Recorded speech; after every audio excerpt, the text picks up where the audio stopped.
Tahun 2021 sepertinya menjadi tahun yang cukup mengejutkan dunia secara geopolitik.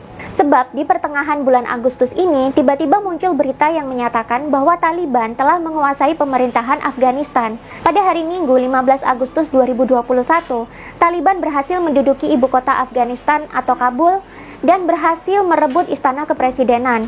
Presiden Afghanistan sendiri, Ashraf Ghani, dikabarkan kabur dari negaranya. Ia meninggalkan puluhan juta rakyat Afghanistan dalam kebingungan dan kekecewaan.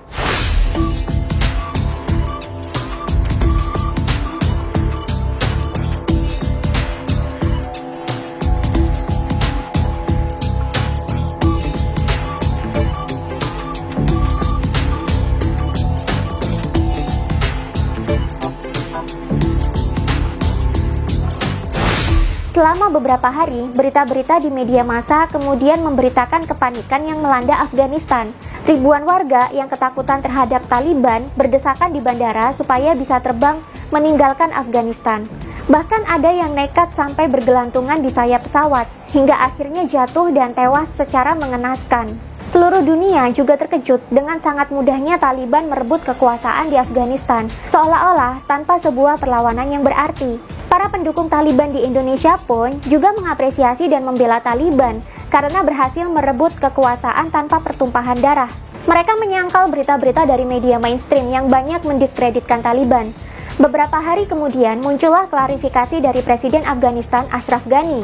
Ia menyatakan ia bukannya kabur dari Afghanistan, melainkan pasukan Taliban telah mengusirnya. Bahkan ia belum sempat berganti sepatu sudah didepak keluar oleh Taliban. Sebelum muncul klarifikasi dari Presiden Taliban, Wakil Presiden Afghanistan Amrullah Saleh menyatakan diri ke publik bahwa ia yang akan menggantikan Ashraf Ghani sebagai presiden. Pasalnya, secara konstitusi, memang aturannya harusnya wakil presidenlah yang maju menggantikan presiden jika presiden yang asli berhalangan. Maka seluruh dunia pun dibuat kebingungan, khususnya Indonesia. Di Indonesia, beberapa tokoh publik yang pro NKRI mulai rame-rame mengunggah pesan bagi masyarakat untuk berhati-hati terhadap kelompok agamis radikal serupa di Indonesia. Di Afghanistan, mereka telah berhasil merebut pemerintahan yang sah. Di Indonesia, jangan sampai kelompok-kelompok radikal yang biasanya juga anti pemerintah ini berhasil menggulingkan presiden yang sah yang telah dipilih oleh rakyat. Sebab, mau kita percayai atau mau kita sangkal, kelompok-kelompok anti pemerintah di Indonesia ini memang sebagian berasal dari kaum-kaum agamis radikal yang karakteristiknya sangat mirip dengan Taliban. Bahkan pola kerja mereka di Indonesia juga mirip dengan pola kerja Taliban di Afghanistan. Ketika tokoh publik kita sibuk membicarakan dan mewarning bahayanya Taliban dan kelompok-kelompok agamis garis keras tersebut, saya lihat tak banyak dari mereka yang menyoroti kepentingan geopolitik di balik tragedi perebutan kekuasaan antara Taliban dan pemerintah Afghanistan tersebut. Peperangan antara Taliban dan pemerintah Afghanistan hanyalah proksi di permukaan. Di baliknya, ada kepentingan ekonomi dan geopolitik yang dimainkan beberapa negara besar yang mengincar keuntungan ekonomi atas wilayah Afghanistan. Sudah sejak lama penelitian geologi dilakukan di Afghanistan. Penelitian ini dilakukan oleh Amerika Serikat dan Uni Soviet semenjak Perang Dingin dimulai. Dari penelitian yang dilakukan oleh Amerika Serikat, diperkirakan nilai tambang yang terkandung di bawah tanah Afghanistan bernilai 1.000 miliar US dollar atau 1 triliun US dollar. Dan katanya ini adalah data lama. Menurut seorang ahli di Afghanistan yang bernama Saifuddin Saihun, angka yang disebutkan oleh Amerika Serikat tadi malah terlalu rendah. Sumber-sumber lain menyebutkan bahwa nilai simpanan sumber daya alam tersebut bisa mencapai 6 triliun US dollar. Ini bukan nilai yang sedikit. Jika selama 20 tahun terakhir, pemerintah Amerika Serikat telah menggelontorkan 3 triliun US dollar untuk membackup pemerintah Afghanistan, masih ada potensi balik modal dan cuan. Jika benar, kekayaan senilai 6 triliun US dollar tersebut bisa dieksploitasi. Kekayaan alam Afghanistan ini juga terdiri dari beragam jenis. Ada emas, perak, plutonium, sejumlah besar uranium, tantalum, bauksit, gas alam, garam, tembaga, perak, kromium, timah, belerang, batu bara, barit, dan seng. Kementerian Pertambangan dan Perminyakan Afghanistan telah menemukan 1.400 titik yang memiliki beragam kandungan sumber daya alam, meliputi gas alam, batu bara, garam, uranium, tembaga, emas, dan perak. Menurut penemuan NASA, di Afghanistan setidaknya ada 100 zona minyak yang terkandung di bawah tanah Afghanistan. Dengan potensi sumber daya alam yang melimpah tersebut, tentunya Taliban tidak akan tinggal diam. Bagaimana mungkin Taliban bisa hidup dan mendapatkan pasokan senjata jika mereka tidak mendapatkan uang?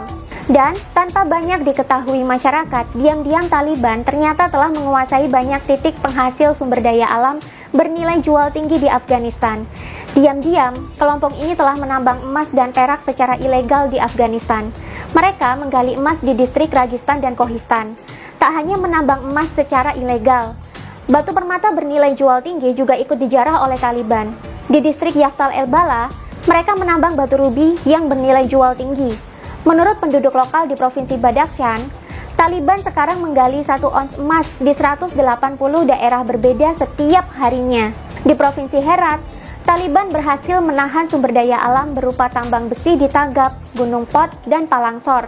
Taliban juga berhasil menguasai sumber daya alam berupa menguasai tambang tembaga di Shaida, Simkoh, Tini di Vostok, emas di Angel, dan juga menguasai tambang bismut di sana. Provinsi Helmand juga tak luput dari penguasaan Taliban. Di provinsi ini terdapat banyak sekali kandungan tambang seperti muskovit di Balisang, batu hias di Malek Dokan dan Arbo, air raksa di Baghlan, kelereng dan air mineral di Kanjaki, dan pegmatit di Sangwal. Semuanya berada di dalam satu provinsi yang telah dikendalikan penuh oleh Taliban. Sebelum Taliban berhasil menduduki istana kepresidenan dan membuat Presiden Ashraf Ghani meninggalkan Afghanistan, pemerintahan Afghanistan yang resmi telah di-backup oleh Amerika Serikat selama 20 tahun. Amerika Serikat telah menghabiskan 3 triliun US dollar untuk pemerintahan Afghanistan. Dana ini digunakan untuk melatih pasukan keamanan Afghanistan dan polisi-polisi di sana, serta menyuplai perlengkapan yang modern bagi Afghanistan. Biaya yang tidak sedikit ini tentu saja bukan tanpa timbal balik. Hari gini, mana ada sih negara yang tulus memberikan bantuan selama puluhan tahun dengan dana triliunan dolar tanpa imbal balik yang bisa menguntungkan negaranya kembali? Nggak ada. Negara manapun pasti memiliki tujuan besar di balik bantuan selama puluhan tahun tersebut.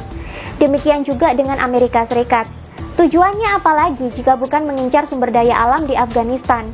Dan untuk bisa mengeksploitasi sumber daya alam tersebut, Amerika Serikat harus bisa menyingkirkan Taliban yang terus-menerus merongrong pemerintahan Afghanistan dan mulai menguasai tambang-tambang di sana. Cara yang ditempuh oleh Amerika Serikat adalah dengan mensupport pemerintah Afghanistan yang selama ini menjadi musuh utama Taliban. Taliban dulu pernah berkuasa di Afghanistan, namun mereka berhasil digulingkan oleh Amerika Serikat dan Amerika Serikat kemudian mendanai pemerintah Afghanistan yang lebih demokratis.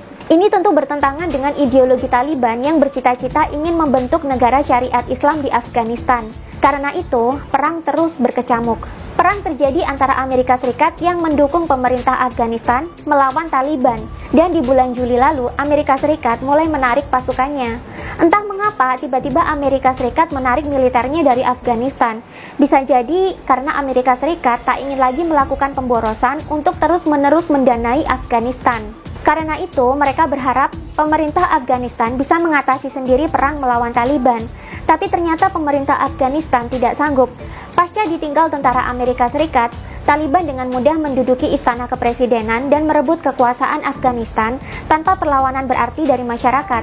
Jika pemerintah Afghanistan terang-terangan didukung dan didanai oleh Amerika Serikat, lalu siapakah pihak yang berada di balik Taliban?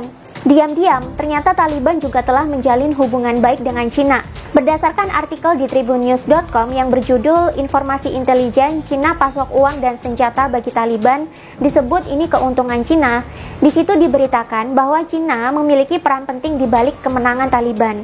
Di antaranya, Cina dikabarkan telah dibantu oleh Taliban untuk menangani etnis Uighur yang ingin melepaskan diri dari teritori Cina. Sebagai imbalan atas bantuan Taliban tersebut, Cina memasok uang untuk Taliban yang bisa mereka gunakan untuk membeli senjata. Sebuah sumber intelijen barat meyakini, setelah Taliban dipasok uang oleh Cina, mereka akan menjauhi Uighur yang semula sempat mereka dekati. Cina sendiri juga memiliki masalah dengan isu separatisme yang dilakukan oleh etnis Uighur di Provinsi Xinjiang. Sumber intelijen tersebut mengatakan sejak tahun 1990-an, Taliban telah banyak melakukan kesepakatan senjata dengan Uighur.